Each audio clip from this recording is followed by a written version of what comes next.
Hey guys, it's Michelle. Thank you so much for joining. Today I'm going to talk about one of my favorite silhouettes in the Vuitton collection, and that is the Alma.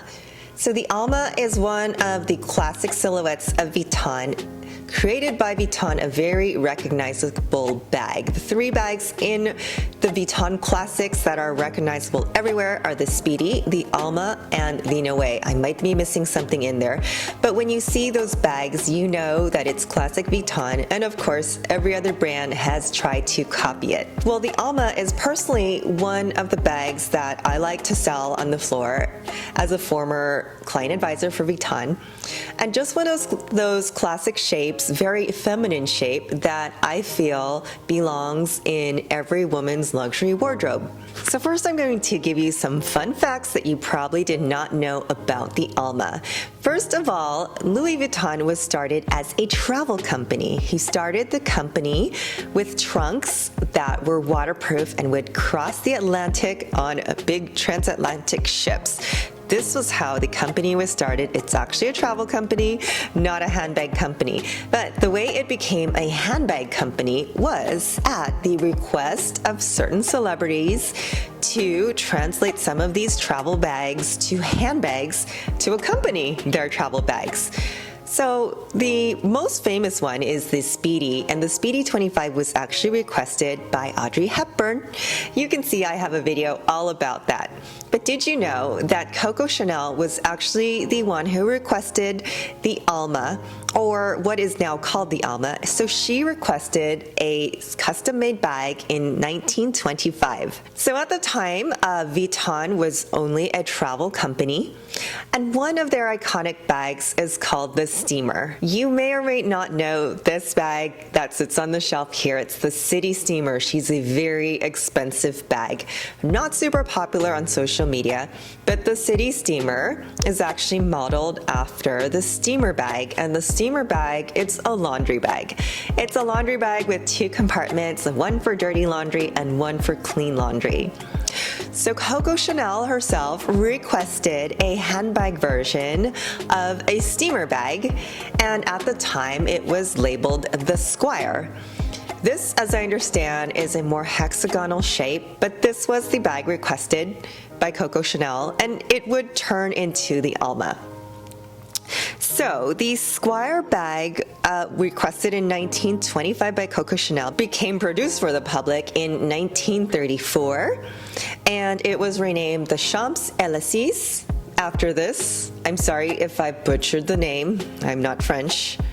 So that was in 1955, and she actually changed shape. It became slimmer and more of a city chic type of bag. So keep in mind, 1955 was when Hollywood was starting to ramp up and fashion was becoming more of an international trend to go with your travel pieces. So the Alma that you see today was revived in 1992 and experienced yet another redesign to get the Alma that you see now. And also, her name changed, so she became Alma after Place d'Alma, which is a famous square in Paris. You might recognize this. Truthfully, I always thought Alma was the name of somebody in Vuitton's family because some of the pieces are named that way, such as the Emily and the Clemence. They are named after family members. So I just learned something. It's actually named after Place d'Alma. When I worked there, I learned that most of the pieces were named after streets or districts in Paris. And Paris is a very large place, so there's like the Montaigne, the Bond Street, Cluny, what else? I'm drawing a blank. But if you look at the names of the bags, most of them are places or streets in Paris. Now this is meant to be a handbag as it has the Turon handles just like in the Speedy. But of course, you know, the BB versions come with a crossbody strap for your convenience. People like to have crossbody. I personally love this as a handbag. She pretty much comes in every single material. Of course, we know there's the canvases, and Rihanna has been photographed wearing the Dame Ben, so who does not want to wear a bag that Rihanna wears? There's the Mirror GM made famous in the 2000s by Paris Hilton and a not so famous then Kim Kardashian. My personal preference in selling the bag. The Alma Epi, I think, is going to be your best bet. It actually comes in every leather, and I just saw this version too, the pillowy lambskin leather. How beautiful is this? So in my experience, the Alma BB in the Epi leather, I really think is your best bet. The Epi leather is unique to Vuitton. It is a material created by Vuitton, and that is coated to be super scratch resistant and water resistant. So the Epi leather was made for travel. It's a little bit stiff, but I think it works with the Alma because the Alma, it just has this clamshell shape that's supposed to stand up. So that material, I believe, works for the bag.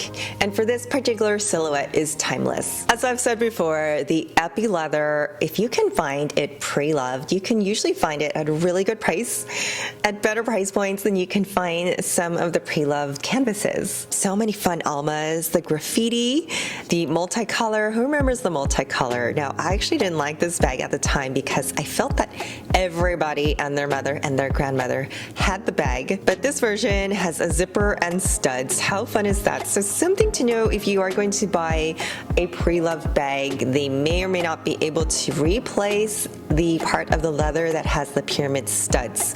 Kind of feel like there might have been some repair issues with those bags that have the extra studs because those studs may not exist at the service center. Just check with the service center. So when I was researching this, I personally love this Alma that has the metal stones. How fun is that? The only thing to be aware of a bag like this is right around the edges. If that canvas starts to crack, because she does not have glazing around the edges, it may crack, and that unfortunately is not repairable. So that's something to look at if you are buying this type of bag pre-loved. And that is another reason why I do prefer the Alma in the leather version, because you don't risk that canvas cracking. So let me know if you own the Alma. And like I always say, if you take care of your bags, these will last a lifetime. So that's a few tidbits about the Alma. If you go down the rabbit hole, there are so many versions of this bag, so she is really fun.